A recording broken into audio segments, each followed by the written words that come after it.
श्री स्वामी समर्थ दीपदया व्लॉग्समध्ये तुमचं खूप खूप स्वागत. आज सकाळी आम्ही अलिबागला गेलो होतो, तर तिथे ही भाजी आम्हाला मिळाली. जे आदिवासी बायका असतात ती ही भाजी घेऊन विकायला बसतात. त्यांच्याकडे वाट्याने ही भाजी लावलेली असते. असे वाटे असतात 20 रुपये 50 रुपये. तर हा 20 रुपयाचा वाटा मी आणलेला आहे. ह्या भाजीचं नाव आहे कोरळ्याची भाजी. ह्याला कोरळा असं म्हणतात. आणि जशी आपण इतर पालेभाज्या करतो तशीच ही भाजी करायची आपल्याला. ही एक रानभाजी आहे. ही मे महिन्यापासून ते जुलैपर्यंत ही भाजी रानात येते. म्हणजे जे डोंगराच्या उतारांवर वगैरे अशी ही भाजी उगवते. एकदम कवळी अशी ही भाजी आहे. तर या भाजीचे आपल्याला फक्त वरचे देठ घ्यायचे आहेत, म्हणजे हे पानं घ्यायचे आहेत. जर कठीण देठ असतील, हे कडक असतील देठ, तर ते आपल्याला घ्यायचे नाही आहेत. आपण फक्त ह्याची पानं घेणार आहोत. म्हणजे हा जो भाग आहे ह्याचा कडक, तो आपण काढून टाकणार आहोत आणि कवळी पानं आपल्याला फक्त घ्यायची आहेत. ह्या भाजीचं असं आहे की फक्त कवळीच भाजी घेतली जाते. पानं जर खूप मोठी असतील तर ती घेत नाहीत भाजीसाठी. आणि अतिशय चविष्ट अशी ही भाजी आहे. हिला स्वतःची अशी एक चव आहे. आपण कांदा लसूण फोडणीला घालूनच ही भाजी करणार आहोत, पण या भाजीला स्वतःची खूप छान चव आहे. तर बघूया ही भाजी कशी बनतीये ती. अशा प्रकारे जे जाड देठ होते ते आम्ही काढून घेतलेत आणि ही कवळी पानं ठेवलेत. त्यातली देखील काही जी पानं मोठी होती ती देखील मी बाजूला काढलेत. आणि ही भाजी आपली व्यवस्थित साफ करून झाली आहे. आता ही स्वच्छ पाण्यात धुवून मी चिरून घेणार आहे. ही भाजी स्वच्छ पाण्यात मी 2 वेळा धुवून घेणार आहे आणि आपण तिला चाळणीत पाणी निथळेपर्यंत काढून ठेवू. रानातली भाजी असल्यामुळे तिच्यावर फारशी पाऊस पण पडतोय, त्यामुळे माती देखील नाही आहे आणि कुठलीही फवारणी केलेली नाही आहे, कारण ही आपोआप उगवलेली अशी भाजी आहे. त्यामुळे खायला पण काही त्रासदायक नाही.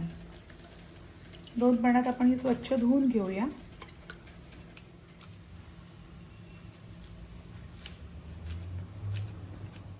शक्यतो कुठलीही पालेभाजी मी लोखंडाच्या कढईतच करते. तर कढई मी तापत ठेवली आहे, त्याच्यात मी तेल घालून घेते. तेल तुम्ही तुमच्या आवडीनुसार घालू शकता. तेल चांगलं तापलं की आपल्याला ह्याच्यात खूप सारा लसूण ठेचून टाकायचा आहे. लसणाने भाजीला छान चव येते. खरं तर भाजीला स्वतःची चव खूप छान आहे, तरी पण ती आणखीन वाढवण्यासाठी जर तुम्ही लसूण घातलात जास्त तरी चालू शकतो. तर पहिले मी हा लसूण घालते. छान ठेचून घेतलाय आणि ही भाजी शिजून खूप कमी होते, त्यामुळे ह्या भाजीला आपल्याला कांदा जास्त प्रमाणात वापरायचा आहे. आता ही मी 1 वाट्याची भाजी आहे, तर त्याला मी 3 मोठे कांदे घेतले. मिरची ॲज इट इज फोडणीला आपण जशी पालेभाजीला घालतो तशी मिरची घालून घ्यायची. लसूण चांगला तडतडला की आपण त्याच्यात कांदा आणि मिरची घालून घेऊ. लसूण छान तडतडला आहे, तर ह्याच्यात मी मिरची घालते. आमच्या अलिबागच्या मार्केटमध्ये बस स्टँडसमोर जे मार्केट आहे इथे सकाळीच गेलं की खूप साऱ्या, आता पावसाळ्याच्या दिवसातसुद्धा खूप साऱ्या रानभाज्या विकायला असतात. म्हणजे तुम्हाला हवी ती भाजी अलिबागच्या मार्केटमध्ये मिळून जाते. तर तुम्ही बघितलं असेल की मागच्या सोमवारी आम्ही अलिबागला सकाळी गेलो होतो, तेव्हा मी भारंगाची भाजी आणली होती आणि त्याची देखील एक छानशी भाजी मी तुम्हाला करून दाखवली होती. तर आज जेव्हा मी गेले तेव्हा मी ही कारळाची भाजी, कोरळा ही भाजी आणलेली आहे. हे दरवर्षी या भाज्या पावसाळ्यातच येतात, त्यामुळे आम्ही पाऊस सुरू झाला आणि या भाज्या यायला लागल्या की एकदा तरी ह्या रानभाज्या आणून खातोच. तर हा कांदा आपल्याला चांगला शिजवून घ्यायचा आहे.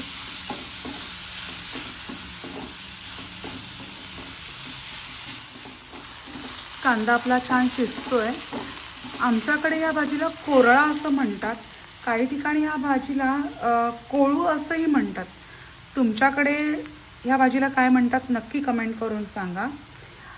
ही भाजी अशी आहे की या भाजीत लोह, फायबर आणि अनेक जीवनसत्वे मुबलक प्रमाणात असतात. जी आरोग्यासाठी अत्यंत फायदेशीर आहे. खरोखरच पावसाळ्यात ज्या भाज्या येतात ना त्या अतिशय पौष्टिक असतात, म्हणून एक एकदा तरी त्या खाव्यात. मागच्या वेळेला जी मी गेलेली भारंगाची भाजी होती ती देखील पोटासाठी अत्यंत गुणकारी आहे. ही भाजी देखील पोटांच्या विकारांवर गुणकारी मानली जाते. पचनक्रिया जर आपली बिघडली असेल तर ती सुधारण्यासाठी याचा उपयोग होतो. ही भाजी फक्त पावसाळ्यातच उगवते, ती पण सुरुवातीला जेव्हा ती कवळी असते, कारण जून भाजी ही खातच नाही. आणि बनवण्याची पद्धत तर एकदम सोपी आहे, जी मी तुम्हाला दाखवतेच आहे. आता कांदा देखील शिजला आहे, ह्याच्यात मी हिंग घालून घेते.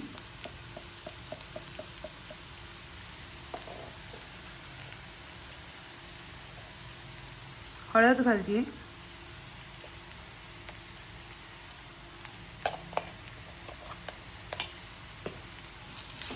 व्यवस्थित मिक्स करून घेऊया.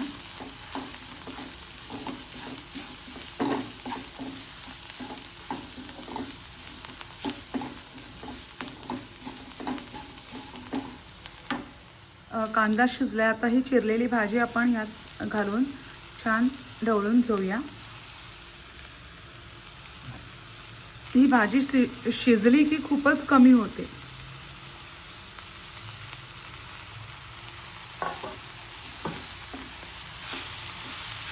म्हणून मी कांदा थोडा जास्त वापरलाय, म्हणजे कांदा चालतोच जास्त घातलेला. आणि अशा रानभाज्या किंवा पालेभाज्या वेगवेगळ्या खायला आम्हाला दोघांनाही खूप आवडतात.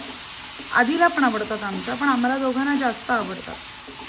तोही खातो, म्हणजे कधी नाही म्हणत. आणि अशा भाज्या भाकरीसोबत, चपातीसोबत खूप छान लागतात. आता ह्या भाजीत आम्ही ओलं खोबरं वापरणार आहोत. काही जण येतात दाण्याचा कूट सुद्धा वापरतात.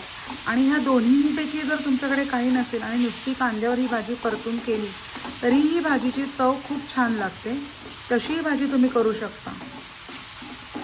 पण आम्ही कोकणकडचं असल्यामुळे, अलिबागकडचं असल्यामुळे आमच्याकडे नारळ हा असतोच आणि आमच्या दारातच नारळाची भरपूर झाडं आहेत, त्यामुळे आमच्या रोजच्या जेवणात आम्ही नारळ वापरतो. थोडं 2 ते 3 मिनिटासाठी झाकण ठेवलं तरीही चालेल, किंवा अशी स्लो फ्लेमवर ही भाजी थोडी शिजवली तरीही चालेल.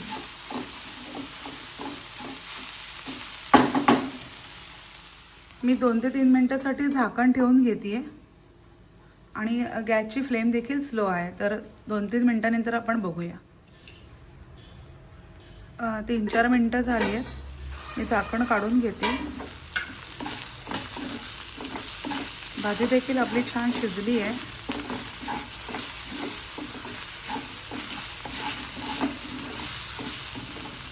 आता ह्याच्यात मी खोबरं घालून घेते. हे आहे खोवलेला नारळ. तुम्ही किती घालू शकता चवीनुसार, आवडीनुसार. तुम्हाला जर जास्त खोबरं टाकून भाजी आवडत असेल तर तुम्ही जास्त खोबरं घालू शकता.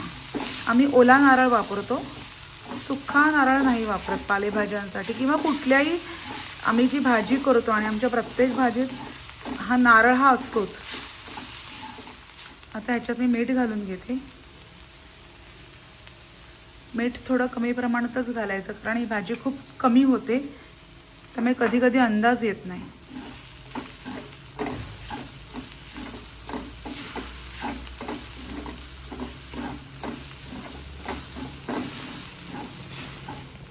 भाजी आपली झालेली आहे.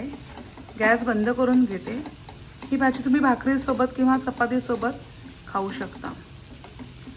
आणि नक्की ही भाजी करून बघा. भाजी चवीला खूपच छान लागते. अतिशय चविष्ट अशी भाजी आहे ही. म्हणजे आपण कांदा खोबरं घालून त्याची चव वाढवत नाही आहोत, तर त्या भाजीला चव आहे म्हणून आपल्या कांदा खोबऱ्याला एक गंमत येते, खायला मजा वाटते. तर ही रानभाजी नक्की करून बघा. कोरळाची भाजी. अशी ही कोरळाची भाजी माझी बनवून तयार झालेली आहे. आणि तिच्यासोबत मी नाचणीची भाकरी केली आहे. तर अशी भाकरी तुम्ही देखील करू शकता.